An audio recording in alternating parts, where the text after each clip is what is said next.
ജനകീയ ജൈവ വൈവിധ്യ രജിസ്റ്ററിന്റെ പരിഷ്കരിച്ച രണ്ടാം പതിപ്പിന്റെ പ്രകാശനം കൊടിയത്തൂർ ഗ്രാമപഞ്ചായത്തിൽ നടന്നു. പ്രാദേശിക തലത്തിൽ വിഭവ സമാഹരണം നടത്തുന്നതിനും വികസന പദ്ധതികൾ ആസൂത്രണം ചെയ്യുന്നതിനുമുള്ള അടിസ്ഥാന രേഖയാണിത്.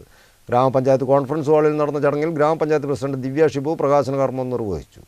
ജൈവ വൈവിധ്യങ്ങളെ സംബന്ധിച്ച് പ്രദേശത്തെ ജനങ്ങൾക്കുള്ള അറിവുകളും പതിറ്റാണ്ടുകളായി പ്രകൃതിയുമായുള്ള ഇടപെടലുകളെ തുടർന്ന് ലഭിച്ച നാട്ടറിവുകളും ശാസ്ത്രീയമായി രേഖപ്പെടുത്തിയ ജനകീയ ജൈവ വൈവിധ്യ രജിസ്റ്ററിൻ്റെ പരിഷ്കരിച്ച രണ്ടാം പതിപ്പിൻ്റെ പ്രകാശനമാണ് കൊടിയത്തൂർ ഗ്രാമപഞ്ചായത്തിൽ സംഘടിപ്പിച്ചത്.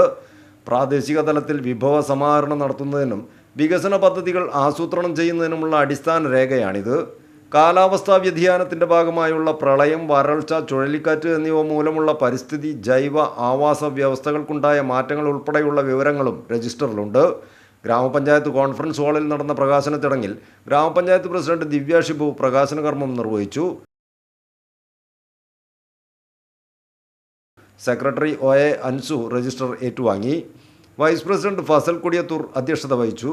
BMC coordinator Babu Pulukunnu, BMC അംഗങ്ങളായ C Fasal Babu, Ranish Kalathingal, CP Azeez, Shalu Thottumukkam, EN Nadeera, ഗ്രാമപഞ്ചായത്ത് അംഗങ്ങൾ തുടങ്ങിയവർ ചടങ്ങിൽ സംബന്ധിച്ചു.